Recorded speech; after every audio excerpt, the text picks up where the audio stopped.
Halo everybody, ketemu lagi bareng Bayu di podcast Jerman GP part kedua. Brace yourself karena ini skrip gue ada 14 lembar, kakak gue itu nggak tahu, cuma 2 pabrikan tapi selalu panjang. Padahal kalau dipikir-pikir kemarin di Sachsenring banyak yang DNF kan ya, ada yang cedera gitu, tetap juga panjang. Kenapa? Karena yang DNF diwawancara juga. Ditambah lagi dengan perintilan yang kemarin nggak sempat dibahas, nah dibahaslah di sini. Jadi ya semoga ada yang bisa gue korting-korting. Jadi ada beberapa yang akan gue korting memperpendek durasi. Mengingat ya, you know lah ya, admin aku lagi pusing. Jadi kalau ini misalnya jadi 3 part atau gimana ya terserah admin akun, semampu-mampunya dia aja ngedit suara gue. Karena kan kita jeda musim, daripada nanti nunggu nggak ada yang lo denger ya kan. Kalau dia potong ya dia potong, kalau ini jadi 1 part ya udah 1 part. So, perintilannya dulu kita bahas kakak. Perintilannya banyak. Yang pertama, kemarin di Mugello, Bebe Vale dan para konco-konconya itu mendapatkan penghargaan dari Kementerian Luar Negeri Italia sebagai Duta Olahraga Motor Italia yang memperkenalkan olahraga motor dan industri motor Italia kepada dunia. Jadi yang kemarin mendapatkan penghargaan itu tentu saja Opa Ago, Giocomo Agostini, kemudian Bebe Vale tentu saja, kemudian musuh buyutnya Max Biaggi, lalu ada Pecco Bagnaia, Marco Bezzecchi, dan Chiara Fontanesi. Jadi mereka ini adalah para jurdun. Well, sorry tuh saya, kalau menurut gue Marco Bez belum jurdun soalnya, tapi ya gue nggak tahu apakah mungkin karena dia adalah rider Italia di pabrikan Italia Aprilia sehingga dia mendapatkan penghargaan, nggak ngerti juga. Tetapi yang kemarin nggak bisa hadir adalah Bebe Vale karena dia masih di Inggris habis ikutan Goodwood Festival of Speed. Kemudian Marco Bez juga nggak bisa hadir karena dia baru habis operasi, jadi sedang dalam proses pemulihan. Jadi mereka cuman lewat video call aja. Nah, yang lain itu semuanya datang di acara tersebut. Ini semacam rilis dokumenter mengenai industri dan olahraga motor Italia. Jadi, produsen motor balap Italia yang eksis sekarang yaitu Ducati dan Aprilia. Kemudian para pembalap yang ya terkenal di Italia, itu semuanya ditunjuk sebagai duta olahraga balap motor Italia yang memperkenalkan budaya dan industri balap motor Italia ke dunia. Jadi ya Opa Ago ya kalian pasti tahu itu sudah berapa jurdun. Kalau dihitung-hitung dia yang paling banyak jurdunnya kakak. Kemudian Bebe Vale juga tentu saja karena dia jurdun, Max Biaggi karena dia jurdun di USBK, kemudian Chiara Fontanesi. Kalau kalian udah lama, udah ngintiler sepuh sama gua, kalian pasti tahu betapa hebatnya Chiara Fontanesi ini. Dia ini adalah juara dunia Women MX, sementara Pecco ya jelas lah dia kan jurdun MotoGP. Yang nggak jurdun cuman Marco Bez, tapi menurut gua itu karena dia adalah rider Italia di pabrikan Italia saat ini. Karena kan nggak mungkin Jorge Martin disuruh datang ya kan. Jadi CEO-nya para pabrikan Italia juga mendapatkan penghargaan, which is Aprilia yang memang 100% Italia. Yang agak rancu adalah Ducati. Kenapa? Karena Ducati itu cuma pabriknya doang yang di Italia, tetapi pemiliknya 100% orang Jerman. Jadi sebenarnya Jerman GP kemarin yang dimenangkan oleh Marc Marquez itu adalah home race-nya Ducati kakak, kalau lo mau jujur. Karena kan Volkswagen kan di sana. Jadi itu adalah home race-nya Ducati sebenarnya karena pemegang sahamnya orang Jerman kak. 100% loh ya.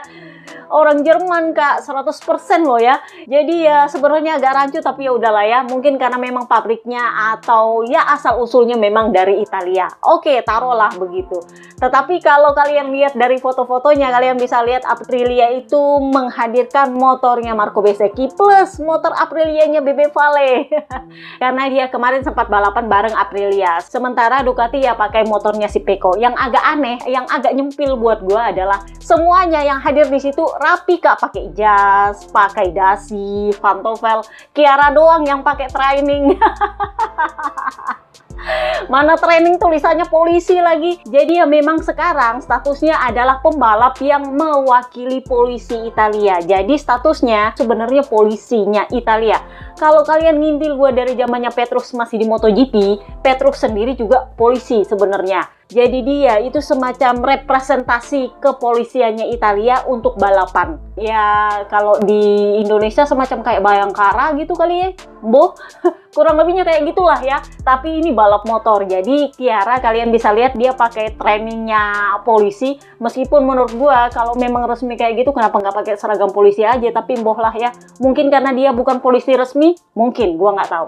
So, kemarin karena Bebe Vale nggak bisa datang, jadi Bebe Vale hanya memberikan pernyataan lewat video call dan dia bilang, ya, saya meraih banyak hasil yang bagus dalam karir saya dan tentu saja itu penting. Tetapi kepuasan terbesar saya adalah sudah memperkenalkan olahraga motor kepada begitu banyak orang, bahkan yang ada di luar industri ini. Banyak orang di Italia mulai mengikuti balapan selama karir saya, dari anak-anak kecil hingga nenek-nenek. Dan itulah yang membuat saya paling bangga, bahkan hingga hari ini. Tentu saja saya sedikit merindukan balapan di MotoGP, tapi tidak terlalu, karena saya sudah melakukan semua yang saya bisa. Sekarang saya balapan mobil dan saya sangat menikmatinya, tetapi gairah saya, passion saya tetap pada sepeda motor dan MotoGP. Karena itu adalah cinta pertama saya dan adalah hal yang terpenting dalam hidup saya untuk waktu yang lama. Saya juara 9 kali, saya panutan bagi banyak anak muda. Sekarang bahkan ada begitu banyak orang yang sangat senang melihat saya dan menyemangati saya seperti ketika saya masih balapan, dan ini berarti banyak orang menikmati menonton balapan saya. Jadi dia juga membahas soal akademinya, karena lu harus jujur, mau nggak mau Italia, mau nggak mau Ducati, bahwa hanya Valentino Rossi yang mau mendidik rider-rider muda Italia untuk balapan motor. Ini yang nggak bisa dilakukan oleh Italia. Sementara Spanyol, meskipun nggak ada sekolah khusus rider, tetapi mereka melakukannya lewat Red Bull Rookies. Kebanyakan itu rider Spanyol dibesarkan lewat Red Bull Rookies. Jadi lu jangan tanya dan aneh kalau Manu Gonzalez itu ada backupnya dari Red Bull, karena dia orang Spanyol dan kebanyakan mereka dibesarkan oleh Red Bull. Nah, sementara Italia, ya maaf, sejauh ini cuma Bebe Vale. Jadi dia bilang, akademi ini didirikan tahun 2013 dengan ide untuk membantu para pembalap muda Italia mencapai MotoGP. Dan hasilnya sangat positif, bahkan melebihi ekspektasi kami. Karena banyak pembalap terkuat saat ini berasal dari sana. Saya sangat bangga sudah membantu mereka. Banyak di antara mereka, seperti Bagnaia, sudah menjadi juara dunia termasuk di MotoGP. Sungguh suatu kepuasan besar untuk menyaksikan balapan sekarang, karena Italia berada di puncak baik dalam hal motor bersama Aprilia dan Ducati maupun dalam hal pembalap, terutama dengan Pecco dan Bezzecchi, tetapi juga Marini, Morbidelli, dan yang lainnya. Kami melakukan pekerjaan yang bagus untuk kejuaraan Italia dan saya senang dengan itu. Jadi kemarin acaranya diadakan di Mugello dan nggak dihadiri oleh Bebe Vale sama Marco Bez. Pengumuman lainnya adalah Misano resmi memperpanjang kontraknya dengan MotoGP sampai 2031. Kemudian kita bahas lagi perintilan lain soal konsesi. Jadi konsesi terbaru, ceng. Kalau member premium pasti sudah tahu ini barang dari 2 minggu lalu ya, gue bahas. Itu enaknya jadi member premium. Kalau gue dapat gosip langsung dibahas. Nah, sekarang baru subscriber biasa. Jadi Ducati resmi turun kelas dari kelas A ke kelas B, tetapi ditemani oleh Aprilia yang naik dari kelas C ke kelas B. Dengan ini artinya Ducati berhak mendapat wildcard lagi 3. Karena kan kalau di kelas A mereka nggak dapat wildcard sama sekali. Karena mereka sudah turun di kelas B, mereka berhak dapat wildcard 3 satu musim. Karena kan udah gue bilang, konsesi itu dihitung per setengah musim. Jadi setengah musim pertama, setengah musim kedua. Jadi nanti akhir musim dihitung lagi konsesinya. Jadi yang menguntungkan Ducati saat ini, pengembangannya mereka sudah bisa jalan lagi seperti pabrikan-pabrikan lain, karena mereka juga mendapatkan tambahan ban uji 20 buah agar Michel Pirro bisa menguji motornya mereka, pengembangan motor tahun ini. Plus mereka juga bisa turunin wildcard 3. Karena itu kan jatahnya sebenarnya kalau pabrikan kelas C kan 6, pabrikan kelas B cuma 3. Nah, apa kabar Aprilia? Aprilia karena naik kelas ya makin dikancing. Wildcardnya dia dikurangi menjadi 3 wildcard. Well, karena kemarin mereka sudah ada di kelas C, mereka sempat pakai wildcardnya mereka. Jadi kalau di paruh musim kedua kayaknya dibatasi 3 pun nggak masalah sih buat mereka. Mungkin si Savadori cuma sisa 1 wildcard lagi jatahnya, jadi ya udah terlanjur dia pakai di paruh musim pertama, jadi nggak terlalu pusing. Tapi yang masalah adalah ban ujinya dikurangi 30 ban. Menurut gue itu nggak efektif. Kalau mereka sudah terlanjur pakai di paruh musim pertama, ya gimana coba? Ini agak-agak jelimet juga sih buat gue. Tapi yang jelas mereka kehilangan jatah ban uji 30 ban. Nah, pabrikan kelas C yang kemarin Honda naik ke kelas C sempat di paruh musim pertama, Kak turun lagi ke kelas D. Jadi yang di kelas C cuman KTM doang sendirian. Nah, nanti kita bahas ini soal mesin-mesinnya. Jadi cuman ada KTM di kelas C, tetap stay nggak kemana-mana. Dia jatah bannya juga tetap, kemudian jatah wildcardnya tetap. Sementara Honda kembali ke kelas konsesi, kelas D. Jadi ya wajar juga sih kalau Luca Marini itu meminta untuk Honda gimana caranya meningkatkan motor mereka supaya mereka bisa kembali ke kelas non konsesi, karena dia tahu ternyata Honda bakal kembali ke konsesi. Jadi Honda kembali lagi menemani Yamaha di kelas D. Dan itu artinya mereka bisa mengupdate mesin mereka bisa menguji motor mereka karena mereka punya jatah ban uji 260 ban ditambah dengan jatah mesin bertambah jadi 2 biji. Jadi ya lumayan lah buat Honda untuk improve lagi. Mana tahu hasil akhir musim bakal naik kelas, tapi sebenarnya percuma juga mau naik kelas atau kagak. Kenapa? Karena musim depan itu kan era baru. Semua pabrikan sama-sama mulai dari kelas B.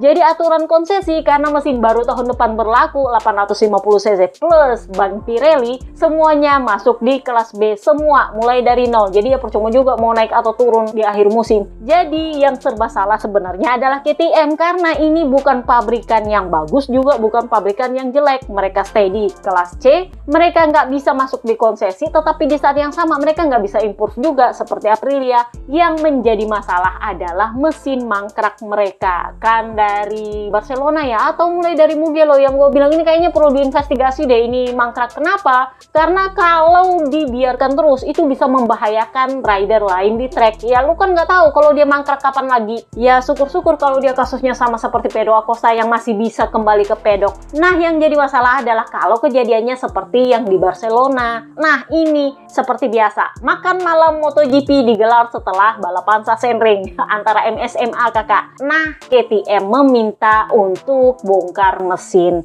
Jadi kalau kalian mundur-mundur di mana ya, gue sempat bilang ya kemarin, kayaknya di Brno apa di Balaton Park ya, yang kasusnya Yamaha tahun 2020 yang gara-gara katup. Nah, itu sebenarnya kan bisa dibongkar tuh mesinnya, tetapi konsekuensinya adalah poin para ridernya itu dikurangi, di-courting semua.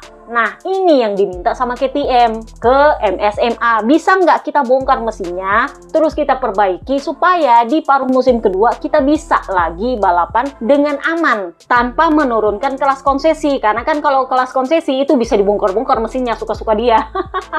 Yang penting dia nggak melewati jatah 9 mesin kalau nggak salah. Nah, ini yang diminta sama KTM. Yang setuju sejauh ini cuma Aprilia kak. Mungkin karena mereka adalah pabrikan yang mendominasi di track dan merasa kayaknya ini nggak fair kalau misalnya ridernya bagus nggak taunya motornya mangkrak. Kurang lebihnya kayak gitu. Ditambah lagi yang menjadi alasan untuk Rivola menyetujui adalah ya keselamatan. Karena kalau dibiarkan saja itu terjadi, lu nggak tahu besok-besok akan jadi Barcelona keberapa lagi. Jadi daripada lu membahayakan rider lain di track, ya mending bongkar lah, perbaikilah itu mesin, yang penting aman nanti setelah itu lu balapan. Kurang lebihnya kayak gitu. Nah yang nggak setuju Yamaha, Ducati, Honda. Kenapa? Karena mereka maunya kalau lu mau bongkar mesin begitu berarti lu turun ke kelas D. Masalahnya adalah poin lu masih mencukupi. Salahnya siapa? Ya salahnya Pedro Acosta. Siapa suruh dia bagus terus, padahal dia itu susah-susah loh ya, mangkrak-mangkrak motornya tapi bagus. Enea Bastianini juga sesusah-susahnya tetap juga bagus poinnya. Jadi ya mereka nggak bisa turun kelas ke konsesi. Dan itu juga, sorry itu saya menyangkut harga diri kakak. Jadi ya kalau lo turun ke konsesi agak-agak harga diri gitu kan. Jadi alasannya para pabrikan yang nggak setuju ini adalah kalau misalnya dikasih izin memperbaiki motornya, bukan nggak mungkin mereka justru akan jauh lebih bagus. Dan yang paling merasa insecure di sini siapa? Tentu saja Ducati.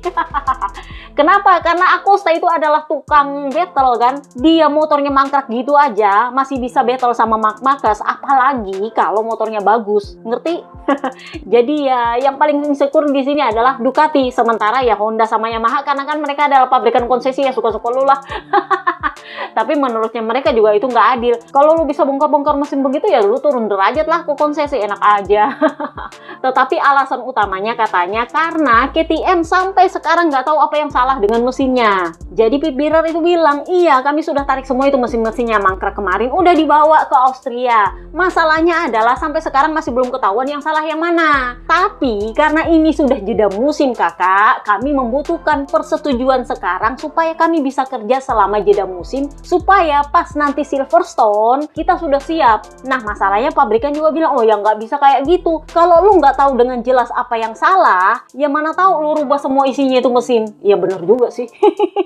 Ya kan lu nggak tahu, bener nggak? Ini yang sedikit berbeda memang kasusnya dengan Yamaha. Yamaha kemarin kalau kalian ngintil gua dari zaman 2020, lu bayangin gua lama banget ya nge-podcast. Dari zaman 2020 kemarin, itu ceritanya adalah Mike Webb waktu itu masih menjabat direktur teknisnya Dorna, itu secara random memeriksa mesin-mesin yang sudah mangkrak di Yamaha. Nah, pas diperiksa satu-satu, ternyata ada spek yang berbeda dengan yang dihomologasi di awal musim. Jadi kan kalau engine freeze, ada spek yang lu berikan kepada Dorna untuk diperiksa dan dicocokkan. Nah waktu itu gue nggak tahu apakah Mike Webb-nya yang nggak periksa apa gimana.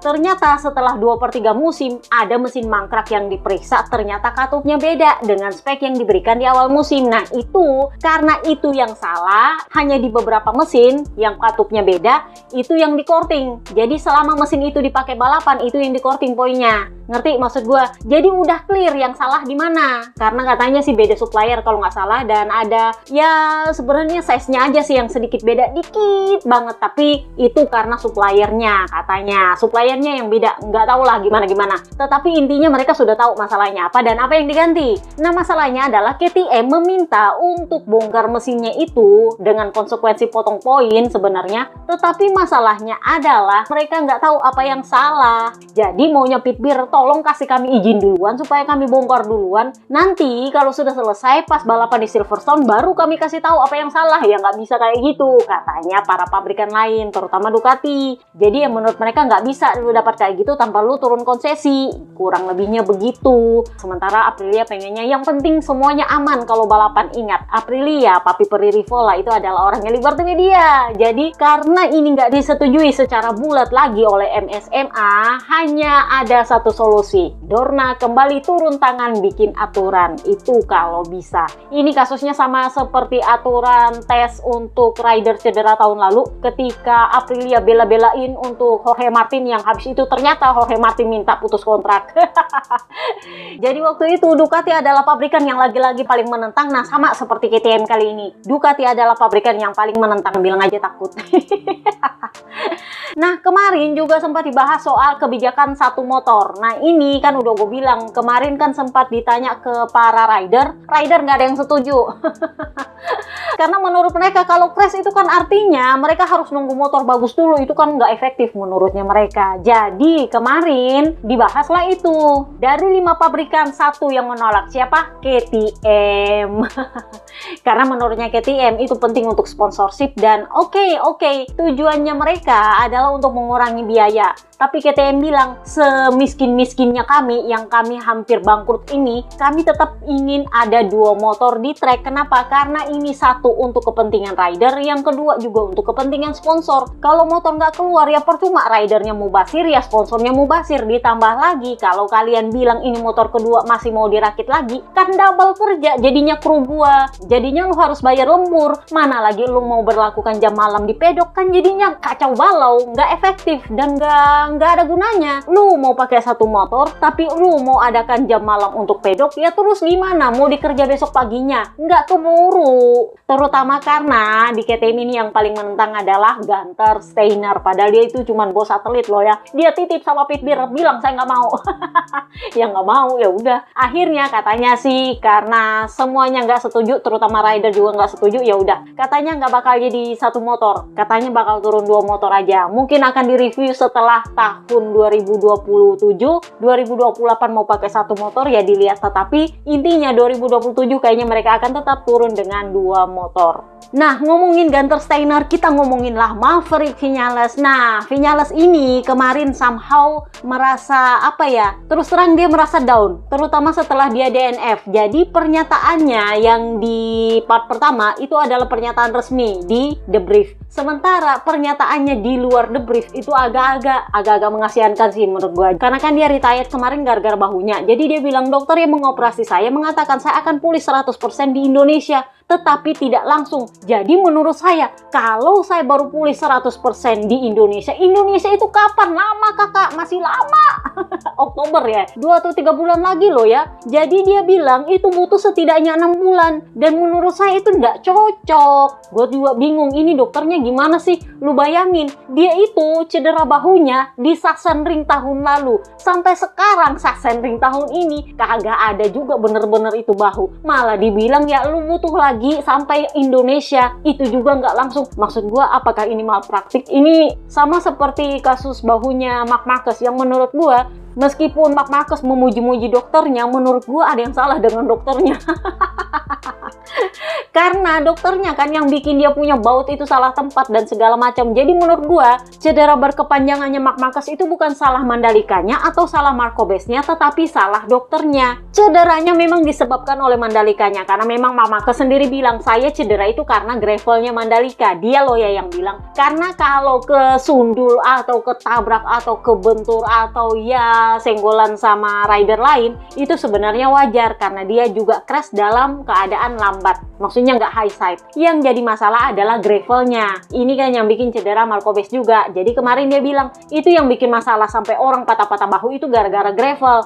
Tetapi menurut gua yang bikin cederanya awet itu adalah dokternya yang pasang bautnya. Karena bautnya ini yang bermasalah, sama seperti Vinales. Ya baut lepas lah, ya baut geser lah, ya baut inilah. Salahnya siapa? Dokternya lah. Bukan salahnya cederanya atau salahnya sirkuitnya. Sorry to say. Jadi katanya Vinales ini nggak cocok buat saya karena kok ya butuh 6 bulan. Apa yang harus saya lakukan? Karena saya sebenarnya harus balapan. Saya harus balapan di semua balapan yang ada karena saya tidak bisa menunggu selama itu. Saya benar-benar tidak tahu harus berbuat apa. Apakah saya harus berhenti sampai pulih 100%? Kan nggak bisa begitu. Jadi pada akhirnya yang saya butuhkan adalah kasih sayang dari tim saya agar mereka membantu saya. Tetapi nyatanya saya hanya menerima kritik. Sangat sulit ketika Anda menderita dan kesakitan, tetapi Anda juga tidak lagi memiliki motivasi untuk melanjutkan balapan. Di satu hari saya bahagia, keesokan harinya saya seperti orang asing di trek. Dari sudut pandang pribadi saya mengenai tim saya senang karena mereka memahami saya dan melakukan segala sesuatu untuk membantu saya. Tetapi pada akhirnya ketika saya membutuhkan bantuan dan mereka menawarkannya kepada saya merasa mereka mencekik saya. Ini yang gue bilang, kata-katanya kadang-kadang intinya adalah dia nyanjung-nyanjung timnya, habis itu bilang setelah mereka bantu saya, mereka seperti nyekik gua. Loh, inilah yang membuat dia dibandingkan sama Jack Miller. Kenapa? Karena Jack Miller seburuk-buruknya performanya, sekacau-kacaunya dia punya balapan, sejelek-jeleknya itu V4, dia nggak pernah ngomong yang aneh-aneh. Itu juga mungkin yang bikin Yamaha suka sama dia dan dia dikasih seat untuk balapan di Superbike bersama Locatelli. Ya wajar juga sih dia disukai. So, kita mulailah dari pabrikan terbaik kedua, Aprilia. Marco Bez dulu kakak. Ya, begitulah. Kayaknya ini santan instan nggak kelar-kelar. Gua nggak tahu apakah ini santan instan gara-gara dia nyeruduk si Marc Marquez di Mandalika kemarin akhirnya ditagih, atau karena dia punya tamparan ke Marshall di Brno kemarin belum lunas-lunas. Karena mungkin ada utang, atau mungkin karena orang yang dia tampar ini emang baik banget, mungkin makanya gue bilang lu jangan salah-salah sama orang yang baik banget kak, karena kalau orang baik banget terus lu jahatin nggak ada salah, itu dilipat-lipat bunganya kak. Jadi dia kemarin patah bahu setelah crash di Q2 kalau nggak salah ya. Jadi ya dia kemarin langsung menjalani operasi dan di pernyataan terakhirnya adalah dia bersiap untuk kembali di Silverstone. Jadi dia memakai jeda musim ini untuk pemulihan sepenuhnya sehingga Sehingga begitu Silverstone tiba, dia bisa 100%. Oh ya, ngomongin Silverstone, Kak Crutchlow kembali ditunjuk untuk menggantikan Johan Zarco di home race dia. Jadi menurut gua Willow sudah bisa petantang petenteng nih sama teman-temannya. Bapak gua nih masih balapan Kak. So, kita pindahlah ke Jorge Martin P5. Dia masih memimpin klasemen, tetapi ya posisi 2 yang awalnya Marco Bez sekarang diisi oleh Ai Ogura, disusul oleh Marc Marquez. Ya, alot-alot asal alot. Anyway, dia bilang, ini adalah akhir pekan yang solid. Selalu penting untuk mencapai garis finish dan saya mengumpulkan poin sebanyak mungkin. Jadi ya ini sempat battle sama Pecco. Udah gue bilang, dia adalah rider yang paling nggak mau menyerahkan dia punya posisi kalau itu sama pabrikan lain. Mungkin dia masih bisa kalau sama Trackhouse, sama Marco Bez, mungkin kalau dia nggak mau maksa. Tapi kalau itu sama Ducati atau pabrikan lain, no. Jadi ketika Pecco berapa kali mencoba menyalip dia, nah dia nggak akan kasih. Udah gue bilang itu harga diri. Untungnya adalah Pecco juga nggak terlalu gila dalam menyalip dia, jadi ya dia juga nggak terlalu gila dalam mempertahankan posisinya. Jadi dia tetap finish di depannya Pecco dan dia bilang ini adalah balapan yang sulit dan saya memberikan yang terbaik. Saya ingin menjaga Pecco tetap ada di belakang saya dan ini terasa sedikit agak mirip dengan tahun 2024 tetapi dengan motor yang berbeda. Saya mencoba untuk tidak terjatuh dan tidak mengulangi kesalahan di masa lalu. Namun saya jadi jauh tertinggal dari yang terbaik dan Aprilia lainnya. Di satu sisi itu positif karena itu artinya motor kami bekerja dengan baik, tetapi itu juga berarti ada sesuatu yang belum sepenuhnya kami pahami dan kami harus mempelajarinya selama jeda musim untuk kembali dengan lebih kuat. Saya melewatkan banyak balapan musim lalu. Saya merasa jauh lebih baik di awal tahun, tetapi sekarang kecepatan saya menurun. Saya perlu kembali ke performa terbaik saya. Saya jelas menjalani paruh pertama musim yang hebat dan saya senang memimpin kejuaraan di tengah musim ini. Itu selalu menjadi perasaan yang luar biasa. Ingat, ketika tahun 2024, waktu itu kalau nggak salah Mugello ya, sebelum jeda musim, yang dia pas dibuang sama Ducati, pas dia memimpin kejuaraan klasemen. Jadi dia bilang ya, itu selalu menjadi perasaan yang luar biasa. Tetapi saat ini saya perlu menemukan kecepatan saya lagi karena jika saya terus balapan seperti ini, saya tidak akan memimpin untuk waktu yang lama. Karena pasti akan ada yang menyalip. Jadi, saya tahu potensi saya lebih tinggi. Di balapan pertama musim ini, saya memiliki banyak kepercayaan diri. Sementara di beberapa balapan terakhir, saya sedikit kehilangan kecepatan. Kita perlu menganalisa dengan cermat apa yang terjadi dan mungkin kembali dengan motor yang membuat saya merasa lebih nyaman. Secara keseluruhan, saya senang karena saya tidak tahu bahwa saya akan ada di posisi ini bulan Januari kemarin.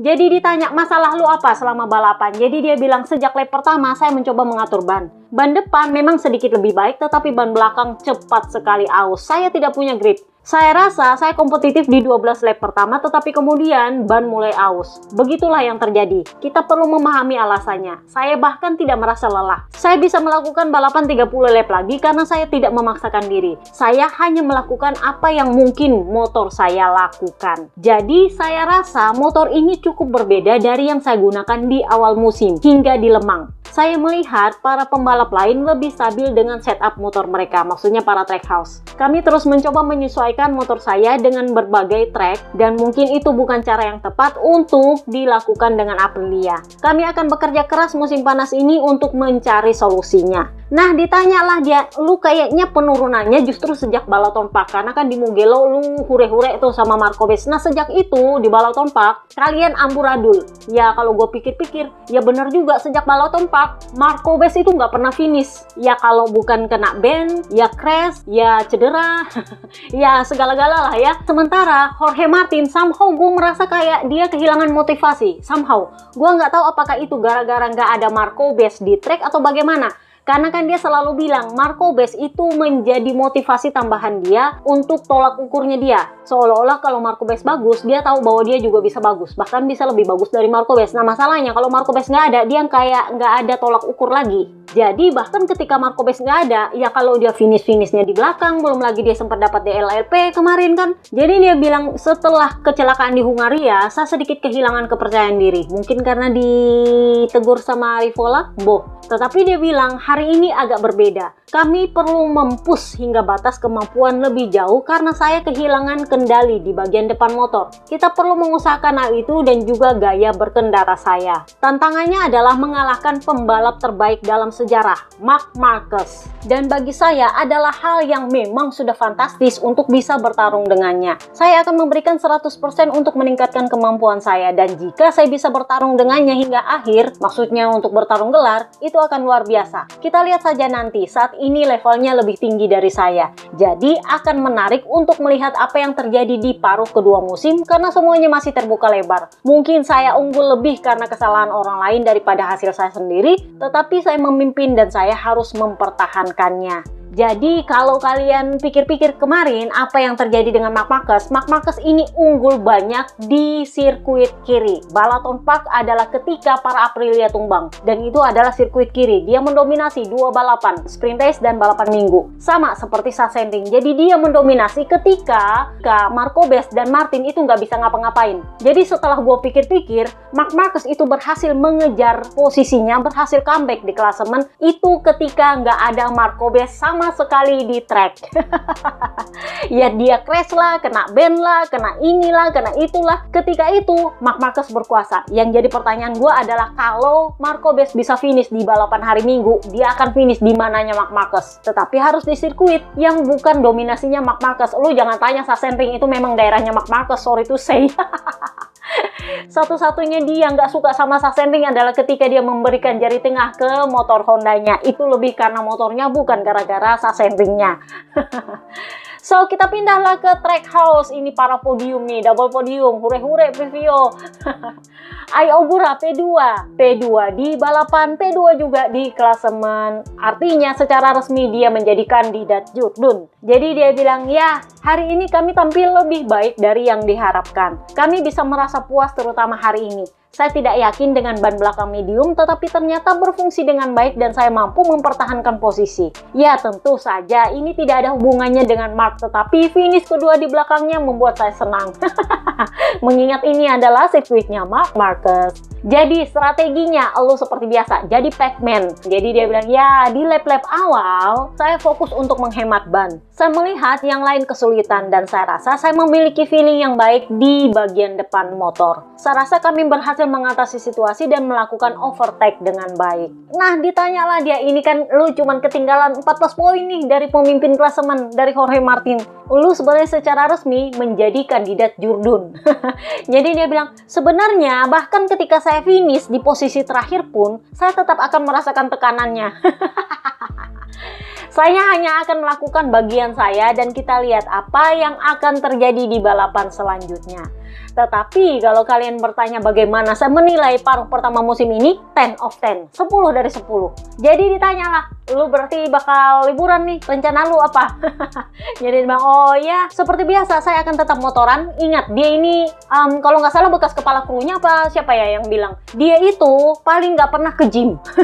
Jadi otot-ototnya dia itu datang bukan dari gym tapi dari motor. Jadi kalau orang itu pergi nge-gym untuk membangun otot, dia motoran untuk membangun ototnya. Jadi dia itu punya 6 motor kalau nggak salah di garasinya dan itu dia pakai terus. Ya biasalah anak-anak Asia kayak kita kan motoran aja kak.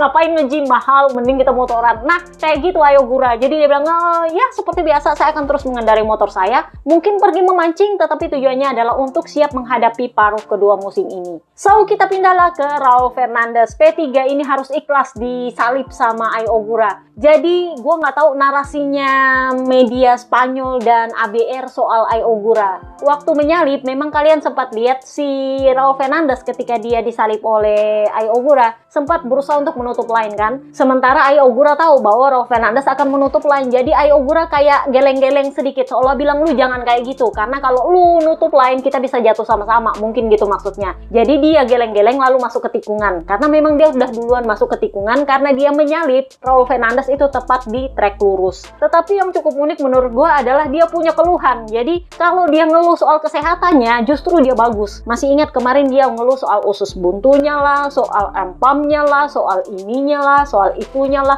Tapi pada akhirnya dia finish podium. Nah, lu tahu keluhan dia di Sassenting apa? Sakit punggung. Sakit punggung tapi tetap podium, Kak. Jadi dia bilang, ya saya kemarin tidak pernah menyangka bahwa saya punya kesempatan dan peluang untuk memperebutkan hasil ini. Saya berhasil mengelola ban dengan baik, tetapi saya di sini karena pusat medis melakukan pekerjaan yang sangat bagus. Kami menjalani balapan dengan bagus dan podium yang sangat indah. Sekarang saya bisa menikmati liburan musim panas dengan beberapa hari libur. Paruh pertama musim ini cukup berat. Kami berada di bawah tekanan dengan balapan yang besar karena kami telah menjalani 8 akhir pekan balapan dalam 11 minggu. Tetapi sekarang saatnya untuk sedikit beristirahat dan kembali lebih kuat. Jadi ditanya, rasanya lu ngejar Marc Marquez, lu kayaknya sempat ngejar-ngejar dia sedikit gitu loh. Jadi dia bilang, ya sangat menyenangkan melakukan banyak lap di belakangnya, mencoba belajar darinya. Luar biasa melihatnya balapan di sini, di Jerman. Dia mengendalikan semuanya dan itu benar-benar luar biasa. Di sini dia mengambil line yang berbeda yang tidak bisa kita lakukan. Antara tikungan 2 dan 3, dia tidak mengambil line yang biasanya. Saya mencoba menirunya dalam beberapa lap dan ternyata saya hampir terjatuh. Jadi memang benar bahwa kalau kamu mencoba meniru Marc Marquez yang merupakan spesialis di sini dengan motor yang sangat berbeda, akan menjadi sebuah kesalahan. Karena saya sudah mencobanya dan saya hampir terjatuh. Jadi saya memutuskan untuk lebih rileks dan mengatur ban saya. Jadi ditanyalah dia, ekspektasi lu untuk paruh kedua musim ini. Jadi dia bilang, ya sebenarnya saya rasa belum siap untuk bersaing dengan mereka dalam hal klasemen dan gelar. Beberapa akhir pekan terakhir ini semuanya berjalan dengan positif, tetapi jika saya ingin bersaing untuk gelar, saya harus meningkatkan diri karena terkadang saya melakukan kesalahan. Saya masih harus memahami beberapa hal. Mungkin saya bisa bersaing, tetapi hanya jika saya meningkatkan apa yang perlu saya tingkatkan. Saya masih cukup jauh tertinggal, tetapi bukan tidak mungkin. Saya akrab dengan tim dan saya merasa nyaman di sini. Mereka menyayangi saya dan ini adalah kelompok orang yang luar biasa. Mereka sangat mempercayai saya. Saya sudah bekerja dengan mekanik saya selama 5 tahun dan saya pikir itu juga yang membuat perbedaan. Oh iya ya, kalau gue pikir-pikir dia ini adalah generasi pertamanya RNF. Karena kan dari Petronas ke Aprilia jadinya RNF. Nah dia adalah rider pertamanya. Sama siapa ya kemarin? Oliveira. Jadi ya kalau gue pikir-pikir dia adalah rider lumayan lama loh ya di Aprilia. Paling lamanya Aprilia untuk saat ini. Jadi dia bilang, saya berkesempatan bekerja dengan tim pabrikan ketika di Brno. Tetapi perbedaannya bukan dalam hal materialnya, melainkan efektivitas kerjanya. Jadi kan dia itu sempat menguji Aprilia 850cc kan. Jadi dia bilang, jika Anda memiliki masalah di tim pabrikan, Anda selalu memiliki solusi sebelum Anda keluar ke trek. Tetapi dengan pikiran jernih dan bekerja seperti yang kami lakukan, tim satelit memberikan tekanan yang lebih sedikit. Berfokus pada apa yang kami lakukan dengan buruk, maksudnya nggak bisa terlalu bagus, dan mencoba mempertahankan perasaan yang baik. Baik kami berada di posisi pertama atau di posisi terakhir, Fabiano Sterlacini dan Elena, analis datanya, selalu terlibat. Jadi ditanyalah penilaian lo untuk paruh musim pertama. Mungkin 6 atau 7. Tapi Pribrivio sendiri bilangnya, ya saya senang. Somehow sekarang podium seperti sebuah hal yang normal untuk kami. Tapi ini kalau mau dibandingkan dengan sepak bola, ini seperti babak penyisihan lah, belum playoff-nya katanya. So, kita pindahlah ke pabrikan terbaik, Ducati. Jadi Gresini kemarin mengumumkan bahwa Joan Mir dan Dani Holgado itu akan bergabung bersama mereka mulai tahun depan. Nah, Joan Mir itu kembali akan ketemu sama Frankie Carchedi. Dia punya kepala kru di Suzuki kemarin, yang sekarang adalah kepala krunya Vermain Adeger. Kemudian Dani Holgado mewarisi krunya Alex Marquez. Jadi Alex Marquez juga sudah pengumuman sama KTM menemani Di Giannantonio. Jadi Massini itu bilang bahwa kami yakin di Gresini nanti Joan Mir akan lebih nyaman dengan motornya dan kurang-kurang crash. Mari kita lihat. Karena dia kemarin lagi crash lagi. Menurut gua penyebab kenapa Honda itu kembali ke konsesi di pertengahan musim ini itu karena Zarco cedera satu, dan kedua Joan Mir itu crash melulu, Kak. Jadi ya begitulah. Kalau tahun lalu, oke, Joan Mir-nya crash, tetapi Zarco masih bisa membackup dengan poin dengan Luca Marini. Tetapi sekarang, Zarco-nya cedera, ditambah lagi, ya Diogo Moreira namanya rookie, lu nggak bisa paksa-paksa dia untuk finish poin. Di sisi lainnya, Joan Mir mah nggak berubah-berubah, crash aja terus, ya begitulah. Jadi, Alex Marquez DNF ketika dia ada di posisi kedua, lagi ngejar Marc Marquez. Tetapi kalau kalian lihat hasil balapan, dia adalah rider tercepat di balapan kemarin. Dia lebih cepat dari kakaknya loh ya, tembus 162 km per jam kalau nggak salah. Kakaknya cuma 161. Jadi ya itu yang Peko bilang, saya perlu nyontek sama dia kayaknya. Karena dia bisa secepat itu di Sachsenring loh. Jadi dia bilang, ya saya membuat satu kesalahan kecil. Hari ini saya lebih cepat di sektor terakhir dan mungkin saya terlalu percaya diri di sana. Memang benar juga bahwa grip ban hari ini agak sedikit berkurang dan saya tidak tahu apakah angin juga mempengaruhi, tetapi itu lebih merupakan kesalahan saya. Saya sedih dan kesal atas kesalahan itu, tetapi juga senang karena akhir pekan ini secara keseluruhan setelah pulih dari cedera, saya tetap merasa baik. Sekarang sepertinya saya sudah kembali cepat, tetapi saya masih harus menemukan ritme saya untuk balapan. Saya masih butuh waktu untuk kembali ke kondisi 100%. Balapannya sendiri kurang lebih sama seperti kemarin. Mark memulai balapan dengan tenang dan kemudian secara bertahap meningkatkan kecepatannya. Saya mencoba menjaga jarak dengannya untuk menghindari ban depan terlalu panas. Saya hanya mencoba menunggu dan mengatur ban belakang. Mungkin di tikungan itu saya terlalu memaksakan ban depan untuk mengejar waktu yang hilang di tempat lain dan itulah kesalahan kecilnya. Hanya kesalahan kecil tetapi menyakitkan. Jadi sekarang lu bisa libur dong ya, itulah tujuan saya. Saya masih agak kaku di atas motor, jadi saya tidak bisa membuat motor berbelok sesuai keinginan saya. Saya terlalu banyak menaruh beban di bagian depan, jadi selangkah demi selangkah saya akan kembali ke kondisi 100% dan jika saya tidak berada di Silverstone, maka saya akan berada di Aragon. Ini agak menarik untuk gua. Dia memutuskan untuk istirahat selama jeda musim dan dia bilang kalau saya nggak ada di Silverstone ya berarti saya di Aragon. Apakah dia ada kemungkinan untuk nggak hadir di Silverstone? Boh. Jadi ditanyalah dia, ini kayaknya agak berbeda deh, lu punya tahun lalu, lu begitu mendominasi ada di belakang kakak lu. Nah sementara sekarang, lu kayaknya berada di luar top 5, sementara top 5 itu terpaut hanya 24 poin, lu ketinggalannya 121 poin kak.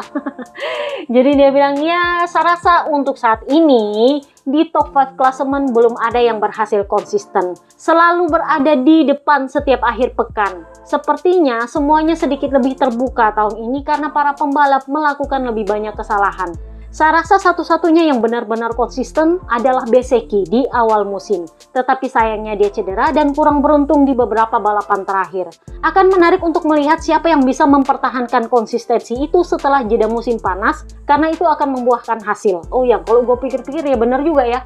Bezzecchi itu berhasil mempertahankan rekor tak terkalahkannya bahkan dari akhir musim lalu loh ya.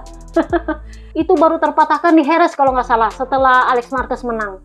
Jadi dia bilang, Ogura dan Mark memiliki peluang untuk melakukannya tetapi Martin yang memimpin saat ini. Siapa favoritnya? Ya tentu saja bukan saya. Sambil ketawa. Oh ya, kemarin Grace ini memakai livery khusus. Alex Marquez itu pakai livery Daijiro Kato. Kalau nggak salah ada nomornya Daijiro Kato juga dia pakai di livery dia dan di letter suit dia. Jadi untuk mengenang Daijiro Kato. So, kita pindahlah ke VR46.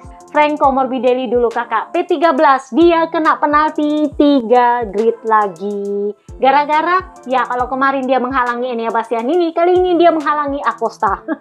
Cuman bedanya, pembelanya dia sedikit berbeda.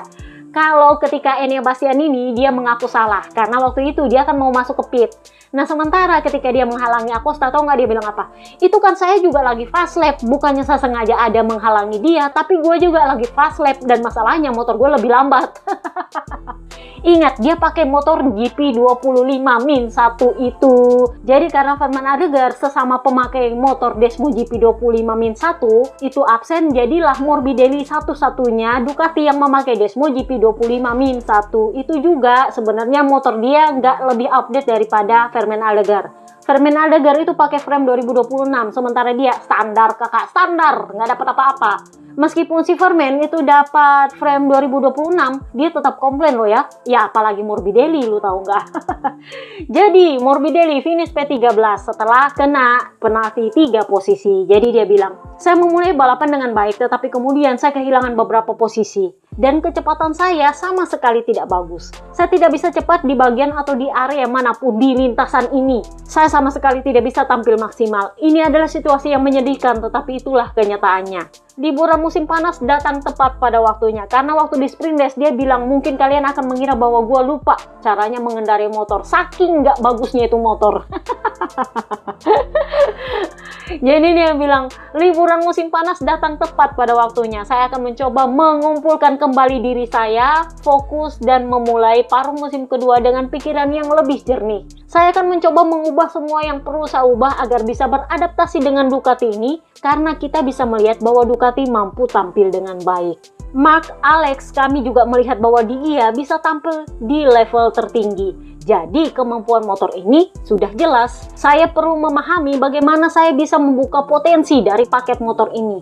Karena saya perlu mengubah banyak hal. Dalam pengereman, di tengah tikungan, dan dalam akselerasi. Terutama di beberapa jenis tikungan, saya kurang bagus ketika berada di tengah tikungan dan akselerasi, serta di beberapa trek dalam hal pengereman. Jadi saya perlu mengubah banyak hal. Mari kita lihat apakah saya bisa kembali dengan pola pikir yang tepat untuk paruh musim kedua setelah libur musim panas. So, kita pindahlah ke Di Gia. Dia akhirnya lengser dari Ducati terbaik di klasemen gara-gara crash. Cuma butuh crash. Dia digantikan oleh Marc Marquez, posisinya di P3 klasemen. Jadi dia bilang, setelah crash saya mengalami beberapa benturan di sana-sini, leher saya agak sedikit kram, tapi saya tidak ingin mengasihani diri saya sendiri. Itu adalah bagian dari permainan dan harus diterima.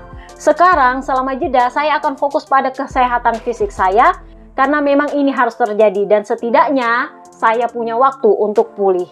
Jadi di warm up, dia itu sempat crash, dan Jack Appleyard bilang ternyata dia memakai paket aero baru. Waktu itu gue bilang, Di Gia itu sama sekali nggak menyentuh paket aero yang ditawarkan oleh Ducati. Jadi dia pakai paket aero yang emang dari awal musim, nggak ditambah-tambah. Nah, sementara somehow nggak tahu kenapa, tiba-tiba kemarin dia pakailah di hari Minggu. Pas di warm up dia crash. Jadi ditanyalah, ini kayaknya lu DNF lagi di balapan panjang apa gara-gara aero lu? Jadi dia bilang, saya melihat Mark dan Alex menggunakannya dan saya ingin memahami bagaimana kinerjanya. Jadi pagi ini ketika memakainya, bahkan ketika dia crash, saya merasa lebih baik. Jadi kami memutuskan untuk memakainya di balapan. Lah, ujungnya crash juga.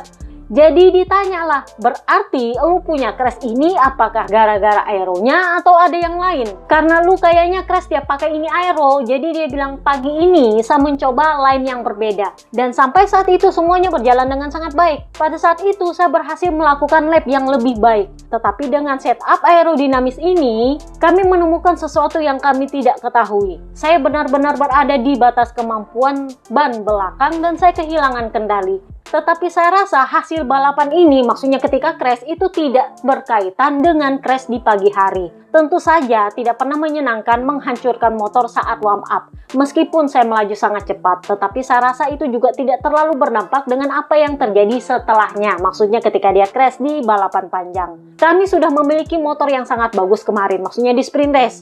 Jadi kami pikir layak untuk mencoba atau mengujinya di pemanasan warm up. Jika kami menyadari ini bukan cara yang tepat, kami akan kembali ke setup semula.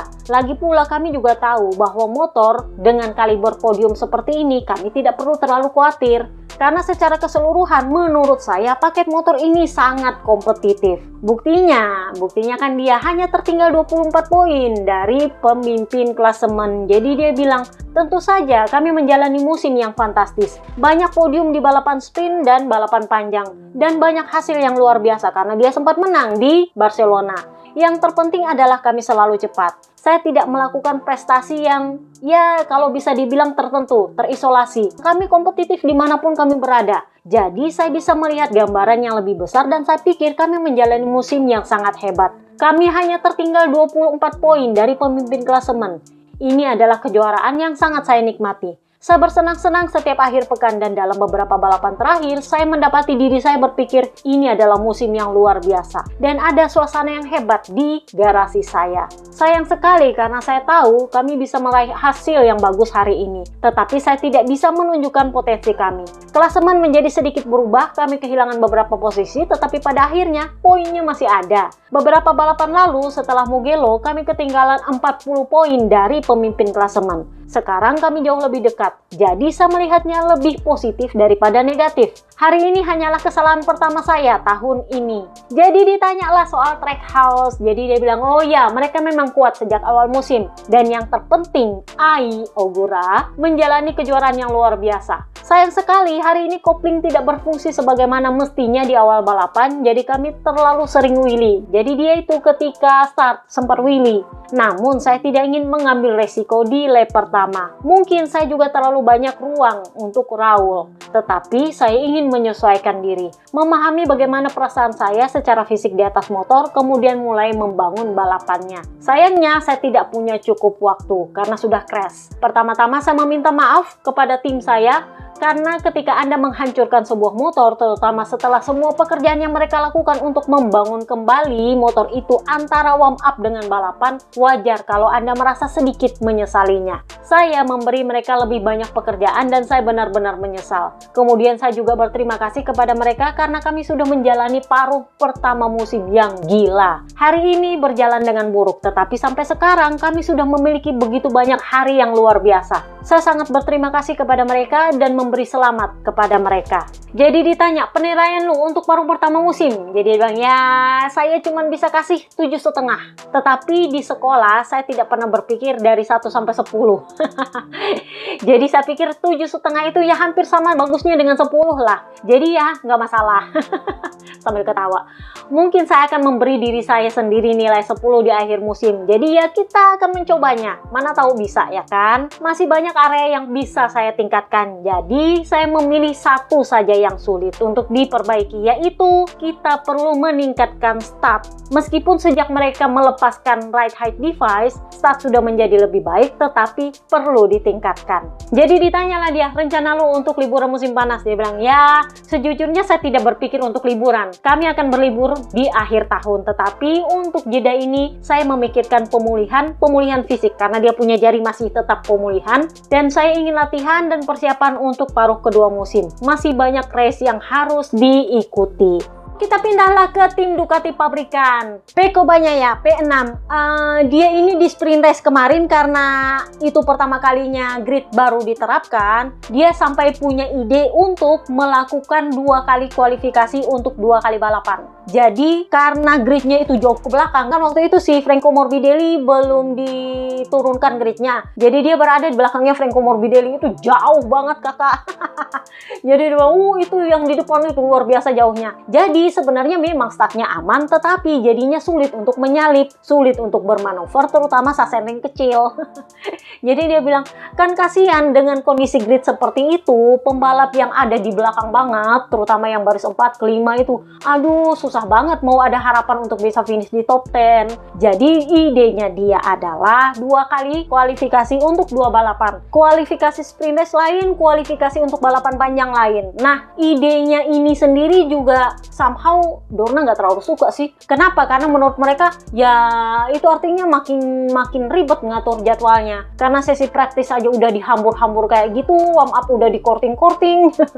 Ini lagi jadi 2 kali kualifikasi. Jadi menurutnya Dorna mungkin katanya idenya adalah menggunakan kualifikasi pertama itu untuk sprint race dan hasil sprint race untuk kualifikasi balapan panjang. Jadi ini ala-alanya Stoner yang dia bilang kayak Super Pole di WSBK. Nggak tahu juga sih apakah rider setuju apa enggak, tetapi yang jelas menurutnya Pecco Bagnaia ya nggak bisa kayak gitu. Kalau mau 1 kualifikasi untuk 2 balapan, aduh setengah mati kasihan yang di belakang ini. Sama sekali nggak ada harapan buat kompetitif katanya. So, dia finish P6, sempat battle sama Martin, tapi sayangnya Martin nggak mau memberikan apapun.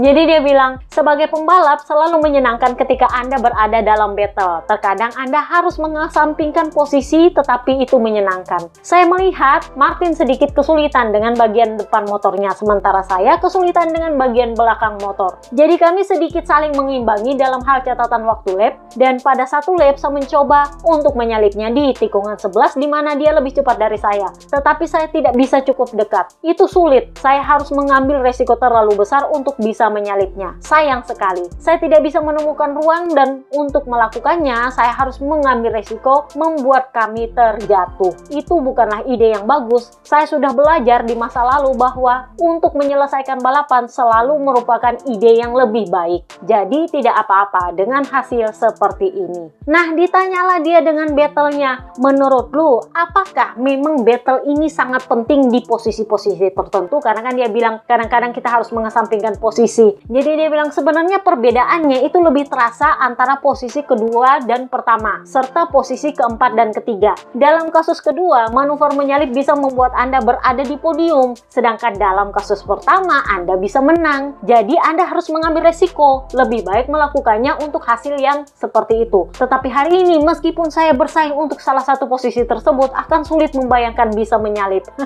Karena kecil banget tracknya. Jadi dia bilang, bisa dibilang mengingat kesulitan luar biasa yang saya alami sepanjang akhir pekan karena dia sempat masuk ke Q1, Kak. Satu-satunya rider Ducati yang masuk di Q1 loh.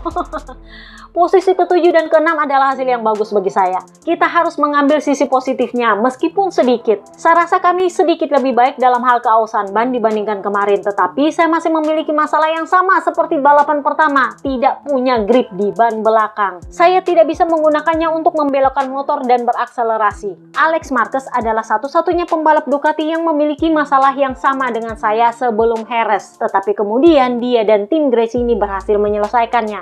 Jadi saya harap jeda musim panas ini akan membantu tim memahami apa yang harus dilakukan. Jadi ya memang karena dia punya riding style itu mirip sama Alex Marquez, dia punya patron adalah Alex Marquez. Nah, sementara di Sachsenring kemarin, Alex Marquez adalah rider tercepat di balapan panjang. Jadi dia bilang, kayaknya gue perlu nyontek-nyontek sama dia. 3 minggu, menurut lo perlu apa enggak ini jeda? Jadi dia bilang, oh tentu saja ini perlu. Tetapi saya tidak ingin memasuki liburan musim panas dengan perasaan senang, karena saya tahu seberapa banyak yang bisa saya lakukan dan seberapa banyak yang belum kami lakukan. Dan itu sedikit mengganggu saya. Bagaimana saya menilai paruh pertama musim ini? Ya 5,5 atau 6. Kami banyak berkembang, tetapi dari balapan pertama hingga sekarang kami belum menyelesaikan masalah utama, yaitu grip ban. Kami tidak mungkin bisa melakukannya sejauh ini, tetapi kami berharap bisa memahami bagaimana Alex Marquez dan tim Gresini menyelesaikannya, dan mungkin kami bisa bergerak ke arah yang sama. Alex Marquez mampu mengambil line yang berbeda dari yang lain. Seperti biasa, Mark membuat perbedaan di track ini, tetapi Alex lebih cepat. Dia memiliki margin yang lebih besar dan saya kagum dengan betapa cepatnya dia di sini. Selain itu, ini adalah track di mana Mark mampu membuat perbedaan 2 atau 3 poin, yang menempatkannya pada posisi untuk mengelola situasi dengan lebih baik. Seperti biasanya, dia tidak akan menang 10 kali di kelas MotoGP di track ini kalau tidak demikian. Jadi ditanyalah dia, lo kayaknya agak sedikit ketinggalan ini di klasemen. Dia kalau nggak salah ada di depannya Alex Marquez, yang jelas bukan P5. Jadi dia bilang, ya saya rasa keliru kalau mengatakan bahwa tidak ada yang ingin memenangkan kejuaraan ini, karena Pedro Acosta yang bilang, ini kayaknya nggak ada yang mau memenangkan kejuaraan dunia deh. Ganti doang, kayaknya rebutan aja di situ. Bayangin itu top 5 selisihnya cuma 24 poin. Jadi dia bilang, ya saya rasa keliru juga sih kalau mau bilang nggak ada yang pengen memenangkan gelar. Semua orang berusaha keras, dan sebagai pembalap saya bisa melihat Ducati sedikit kesulitan. Kami kekurangan beberapa hal dan beberapa tim lain berhasil menemukannya, dan kami berusaha untuk meningkatkannya. Dominasi beberapa tahun lalu sudah hilang, dan sekarang ada motor yang lebih kompetitif seperti di tahun 2020. Dan ini membuat persaingan semakin ketat. Sekarang ada balapan di mana satu tim lebih kuat dan balapan lain di mana tim lain lebih kuat. Dan dalam satu balapan Anda bisa mencetak 20 poin, di balapan lain Anda kehilangan 20 poin. Itu sangat tergantung pada Anda dan bagaimana perasaan Anda di atas motor. Meskipun saya kehilangan poin di 2 balapan terakhir, saya mendapatkan 35 poin dibandingkan dengan Mugello. Jadi hasil keseluruhannya positif, tetapi kita perlu menyelesaikan masalah yang tetap ada untuk bisa bersaing. Nah, ditanyalah bestie dia, calon dia punya teammate tahun depan. Dia bilang, ya Bezzecchi berusaha keras dan sedikit kurang beruntung, tetapi menurut saya dia adalah yang tercepat di Aprilia. Selain dia yang sedang cedera, saya rasa Ogura adalah lawan yang sangat tangguh saat ini. Dia berhasil melakukan pekerjaan yang fantastis, selalu kompetitif, dan saya pikir dia bisa bersaing untuk kemenangan di setiap hari Minggu jika dia berhasil menemukan cara untuk bersaing di awal-awal balapan di masa depan. Mark juga sangat kuat, tetapi sebagai pabrikan sulit bagi kami untuk secara konsisten berada di depan seperti Aprilia yang tampaknya memiliki keseimbangan yang bekerja sangat baik di mana-mana. Karena kami tidak begitu konsisten dalam hal hasil, tetapi kami sedang mengusahakannya. Saya pikir paruh kedua musim ini akan lebih seimbang ya, karena mereka sama-sama di kelas B. Ducati turun kelas, Aprilia naik kelas. Jadi ditanyalah dia, rencana lu sebenarnya bagaimana? Ya, saya sih tidak bisa fokus pada gelar juara dunia pertama-tama karena kami perlu dulu untuk mendekati podium. Baru kita memikirkan memenangkan balapan dan setelah itu mempertahankan kecepatan yang konsisten. Dan saat ini semuanya masih jauh, jadi kita perlu tetap tenang. Saat ini saya melihat Ogura, Marquez, dan Bezzecchi sebagai favorit dan Martin yang sedikit kesulitan dalam 2 balapan terakhir, tetapi setelah bertahun-tahun sudah belajar untuk meraih hasil bahkan dalam situasi sulit dan mencetak poin. Sedikit seperti yang kami lakukan di balapan ini. Pada akhirnya saya tidak pernah mendapatkan hasil yang bagus. Sayangnya saya memiliki 2.0 karena masalah lain dan kemudian ada crash saya di Lemang ketika saya berada di depan. Tetapi Anda harus selalu membawa pulang poin dan di tahun ini saya selalu mendapatkan poin di balapan sprint race. Dan itu juga penting. Siapa yang membuat kesalahan paling sedikit atau mengalami kemunduran yang paling sedikit yang akan memenangkan gelar? Menurut saya, siapa yang melaju paling cepat itulah yang menang. Selalu seperti itu. So, kita pindahlah ke Marc Marquez. Akhirnya, gue nggak tahu ini berapa menit.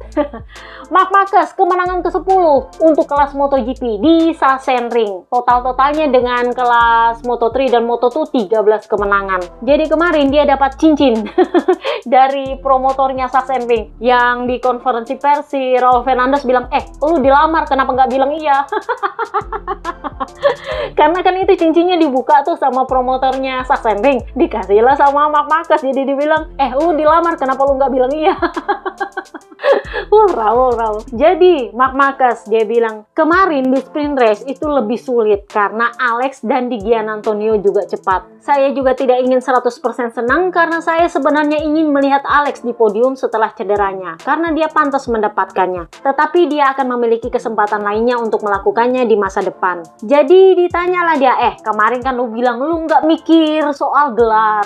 Sekarang tiba-tiba lu ada di P3. Jadi dia bilang, ya, saya sedang berjuang untuk gelar, tetapi saya belum menyelesaikan upaya comeback saya. Saya masih tertinggal 18 poin, masih ada 11 balapan lagi, dan kita sudah melihat apa yang terjadi di 11 GP pertama dan hal-hal lain yang akan terjadi. Anda bisa memiliki strategi ketika itu bergantung pada Anda, dan comeback itu bukan tergantung pada saya. Saya bisa saja memenangkan setiap balapan, tetapi jika ada orang di depan, finish kedua tidak menjadi masalah bagi saya. Saya hanya mencoba memberikan 100% ketika dibutuhkan. Saya sudah melakukannya dengan sangat baik, tetapi saya berada di posisi ini lebih karena kesalahan orang lain daripada kemampuan saya sendiri.